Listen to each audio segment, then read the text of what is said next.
ఇద్దరు దేవుడిని ప్రార్థించడానికి వెళ్ళారు. ఒకడేమో పరిసయ్యుడు, ఇంకొకడేమో పన్నులు వసూలు చేసే సుంకరి.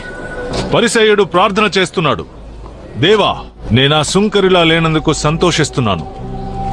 దొంగలించలేదు, మోసగించలేదు, ఎవరి దగ్గర పన్నులు వసూలు చేయలేదన్నాడు. కానీ ఆ సుంకరి ఎలా ప్రార్థించాడంటే, కనీసం తల పైకెత్తడానికి కూడా నేను అర్హుణ్ణి కాను. దేవా, నీ కృప నా మీద ఉంచు, నేను పాపిని.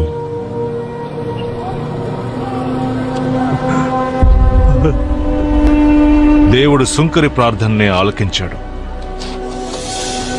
పరిసయ్యుడిది కాదు. తనని తాను హెచ్చించుకునివాడు తగ్గించబడును, తనని తాను తగ్గించుకునివాడు హెచ్చించబడును.